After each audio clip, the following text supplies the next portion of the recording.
Anna grabbed a pack of instant noodles and I was like, hey, is she trying to cook me a delicious meal? But nope, turns out she had other plans.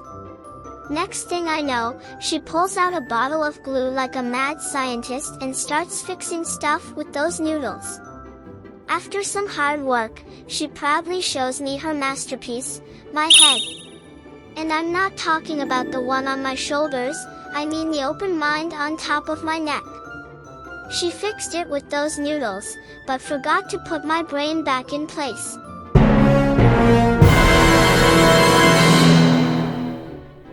So now I'm walking around with a bald and shiny head, looking like a close-minded monster and losing my mind at the same time.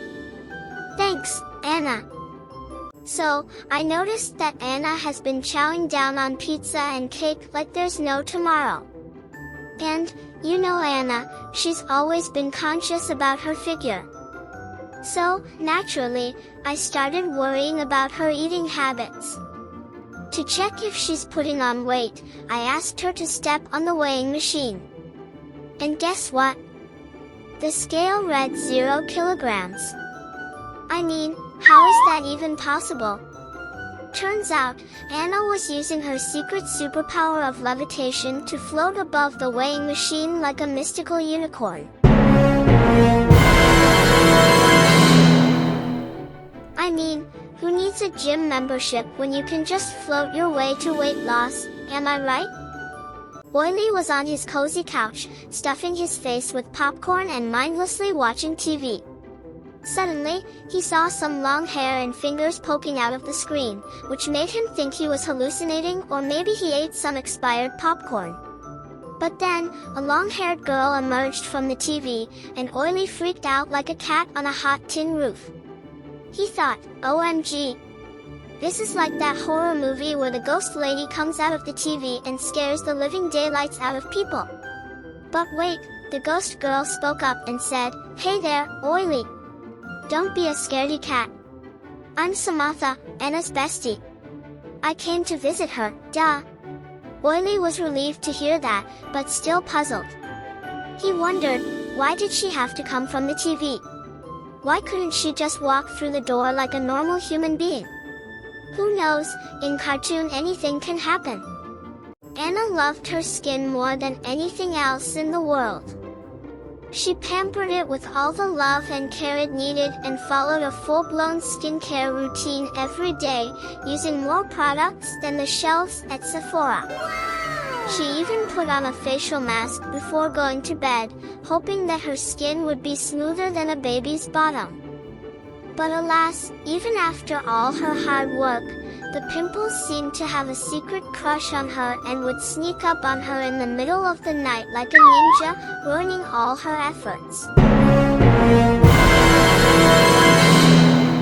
It was as if they were playing a game of hide and seek, and Anna was always the loser. Oh, those pesky pimples. They were more mischievous than a bunch of monkeys on a rampage. Toyo is a sweet tooth, and boy does he love his sweets. From candy to ice cream to bubble tea, he never says no to anything with sugar in it. He can eat them all day long and never seems to gain a single pound. It's as if his body is immune to calories. He can eat an entire candy store in one sitting and his stomach doesn't even complain. It's a miracle. On the other hand, beautiful Anna is always watching her figure. She knows that sugar and high-calorie foods are her enemies, and she avoids them like the plague. Instead of indulging in sweets like Toyo, she prefers to drink plain water. But even that seems to be too much for her, because she gains weight just by drinking plain water. In fact, the last time she stepped on the scale, it broke into pieces.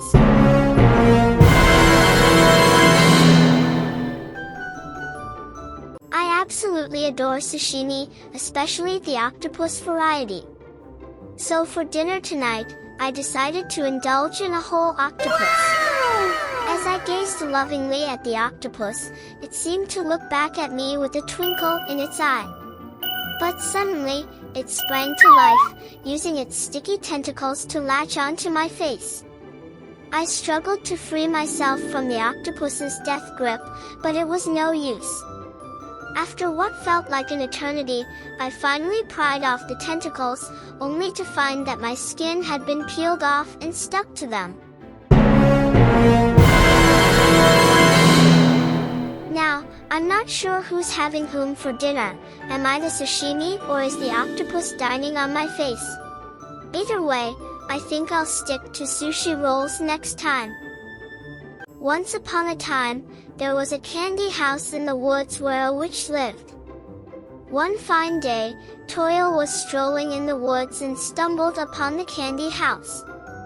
As we all know, Toil is a candy monster, so when the witch offered him candy, he was over the moon and started gobbling it down like there was no tomorrow. While Toil was having a candy feast, the wicked witch slithered into the house to prepare a soup that she planned to use to cook Toil later. But, alas, the witch's plan was foiled when she saw that the roof of the house was gone. She immediately knew something was wrong and only to find that Toil had eaten the entire candy house and had grown to the size of a house.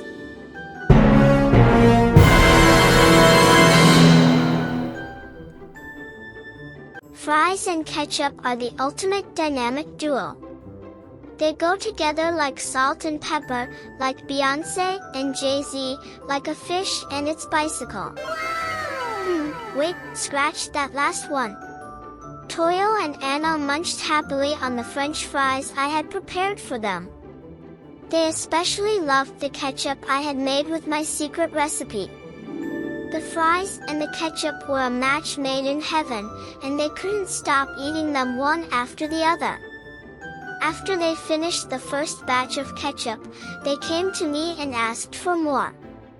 Without thinking too much, I squeezed the ketchup out of my brain. Yes, you heard me. My secret recipe is so secret that it's literally my brain juice. Once upon a time, in a fairy tale land far, far away, there lived a princess named Anna. She had just married the handsome Appa prince and they lived happily ever after. Or so she thought. One fine morning, Anna woke up to find a slimy green frog lying next to her pillow. Alarmed and confused, she frantically looked around for her beloved prince, but he was nowhere to be found. Oh no, my prince must have turned into this frog, she thought, feeling crestfallen. Remembering the story of the frog prince, Anna decided to take matters into her own hands. She picked up the frog and gave it the most passionate kiss she could muster, hoping it would turn back into her handsome prince. Little did she know, her prince had just gone to the bathroom for a quick morning ritual. Anna always dreamed of becoming a big celebrity. One day, her wish came true when she was invited to be a part of a movie directed by a famous filmmaker. Anna was over the moon with excitement. She imagined herself in a romantic lead role with a gorgeous Appa and all the fans screaming her name. On the day of the shoot, the actors looked pale and scared, as if they'd just seen a ghost. When the camera started rolling, Anna was finally on screen, but something was wrong. There was no romance, no dashing Appa, and no screaming fans. Instead, Anna was a ghost climbing out of a TV.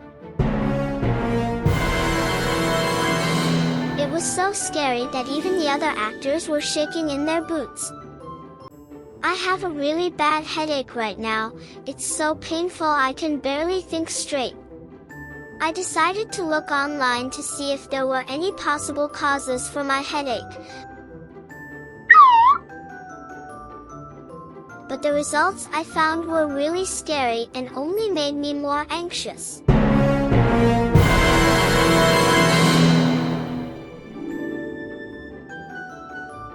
I immediately took out my stupid brain and kicked it away. Now my problem is solved and I can have a peaceful mind. It was a scorcher of a day and Anna and Oily were melting like popsicles. Anna had her Rapunzel-like hair sprawled out in front of the fan, but it just wasn't doing the job. She needed more power, like a superhero needs a cape. So, she cranked that bad boy up to level 3, the maximum setting. Suddenly, Anna's hair was whipping around like a tornado, and she felt like a model in a hair commercial. But then, in a flash, her locks were gone, leaving her looking like a cue ball. Anna, completely oblivious to her new bald look, kept basking in the refreshing wind, while poor Oily was left picking his jaw up from the floor. Talk about a bad hair day. Oh no, zombies are taking over the town. All the masters who tried to tame them failed miserably. It's time for me to step up and save the day. I am brimming with confidence because I have a secret weapon in my hands that will surely tame the zombies in no time.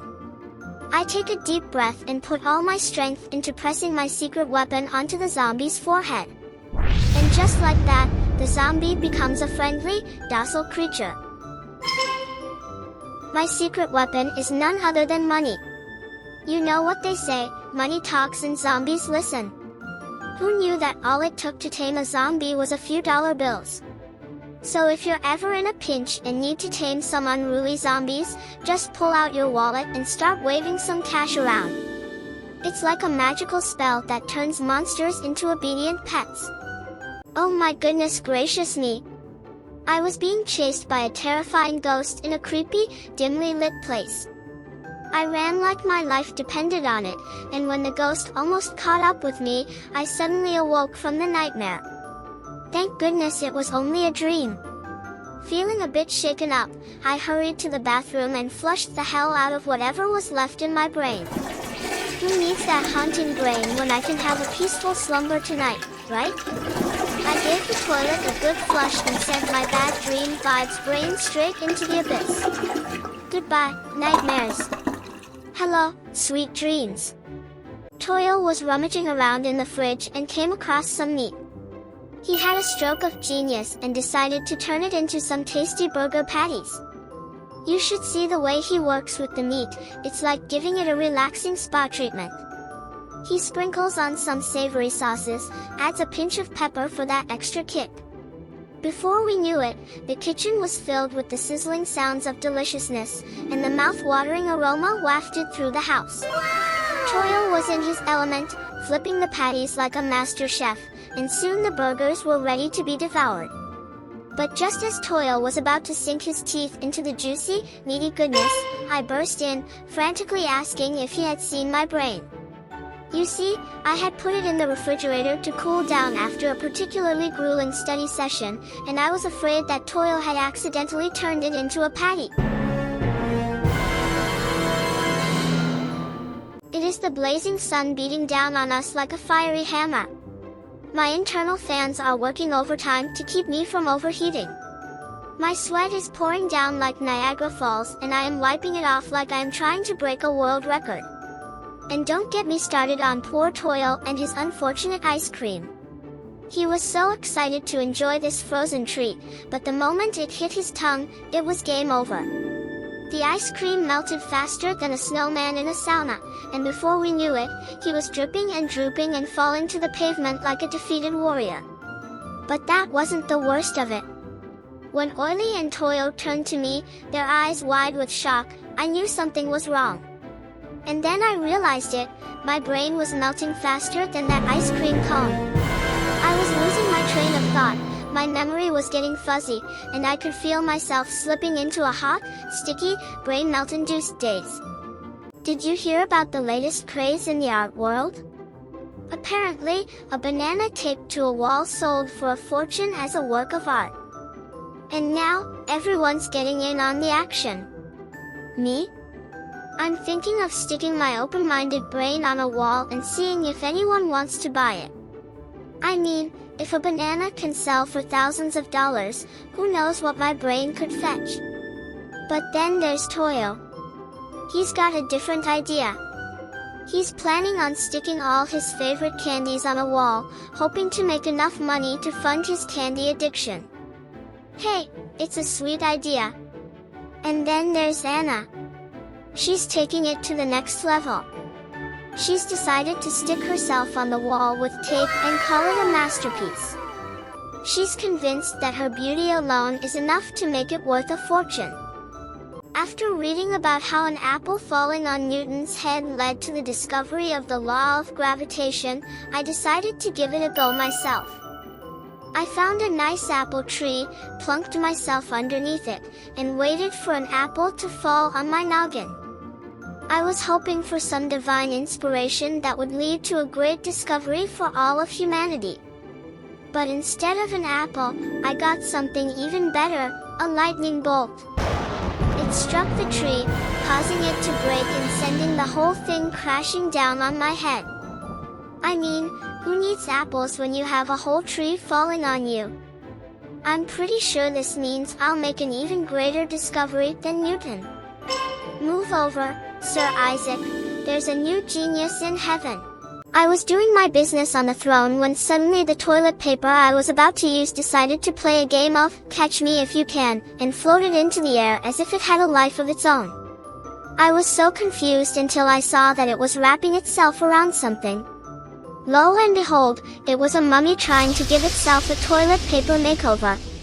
I mean, come on, can't I just do my business in peace without a mummy interrupting my flow? But then I had a brilliant idea, why not use the mummy as my own personal toilet paper? I mean, it's already wrapped up like a cozy little burrito, so why not put it to some use, right? So I started rubbing all over the mummy's body. Hey, waste not, want not, right? I bet you've never heard of anyone using a mummy's wrapping cloth as their personal toilet paper before. What can I say, when life gives you a mummy wrapped in toilet paper, you gotta make the most of it. So there's this guy Toyo, and he decides to visit a barber shop for a little trim on his hair. He plops himself down on the chair and tells the barber that he wants the stylist mambo jumbo haircut. The barber nods and gets ready to snip away. But then, disaster strikes. As soon as the barber removes Toyo's hat, he sees that Toyo is as bald as a boiled egg. The poor barber feels like he's been had, like a prank call on April Fool's Day. He's so mad that he kicks Toyo out of the shop with the force of a karate chop. Oh boy, as I'm getting ready for my beach vacation with Anna and Oily, I'm feeling pretty confident that I've got everything I need packed in my luggage. I've made a list and checked it twice, so surely I couldn't have forgotten anything important, right? But as we're driving to the airport, I can't shake this feeling that I've forgotten something crucial. I search through my bags, but everything seems to be there. Even when we're on the plane, the feeling persists. Finally, we arrive at the beach and Anna and Oily are looking at me with amusement. I can't figure out what's so funny until they point out what I've forgotten, my own brain. How could I have been so silly as to forget something so important? Meet Zom, the bloodthirsty creature who's always on the hunt for a good blood pack. He's got a taste for the red stuff and won't rest until he's had his fill. Then there's Oily, the greasy little fella who's always in need of a petroleum fix. He's like a car engine that runs on oil, but with a thirst that can only be quenched by the black gold. As for me, I've got an open mind, but sometimes it's a little too open. My brain has a tendency to fall out without warning, so I'm constantly on the lookout for my missing pink matter. And don't even get me started on the modern youngster. They're all about that boba milk tea, and if they don't get their fix, they turn into zombies. It's like they're hooked on some kind of magical potion that turns them into milk tea fiends. Watch out! I was sipping on my tea, minding my own business, when out of nowhere, a ghost with a mask jumps in front of me, trying to scare me. But here's the thing, the mask wasn't scary at all. I mean, come on, give me something better than that. So, I looked at the ghost and yawned. That's right, I yawned. And that's when the ghost got angry. He took off his mask and threw it on the floor. And oh my, that was a mistake. His real face was so ugly, it scared the living daylights out of me. I bolted out of there like a bat out of hell. Moral of the story, if you're a ghost trying to scare someone, make sure you have a scary mask or you'll just end up embarrassing yourself. Vampy is sitting there, staring at his plain pasta like it's a pile of dirt. He looks so sad, like he's lost his will to live. And then, like a hero, I swoop in with a solution to his problem, tomato sauce straight from my head. I mean, who needs a bowl when you can just use your noggin, right? I plop that sauce onto his pasta and suddenly, it's like the sun came out from behind a cloud. Vampy's eyes light up, his fangs glistening in the light. He takes a bite, and it's like his taste buds are doing the cha-cha. He's so happy, he could fly right out of his coffin. Who knew a little bit of tomato sauce could make such a big difference? Meet Kuro, the mischievous little black cat who loves to wreak havoc on my belongings. Every time it jumps onto the table, it can't resist the urge to knock things over, like a ninja on a secret mission. Pens, pencils, you name it, they all end up on the floor. And don't even get me started on the dining table. Kuro has a knack for pushing over glasses filled with water, leaving me to clean up the mess every time. One day, while I was glued to my phone, Kuro sneakily climbed up behind me. Was Kuro trying to check out what's on my screen? Absolutely not. Without warning, Kuro swiped its paw and sent my brain flying off my shoulders. Great, now I'm left brainless and unable to think straight. Who needs brains anyway, right? The exam is coming soon, I better start revising. 1 plus 1 is equal to 2. 2 plus 2 is equal to 4. 2 times 3 is equal to 6. Oh mommy, it's getting difficult. 3 times 3 is equal to 9. 4 divided by 2 is equal to 2.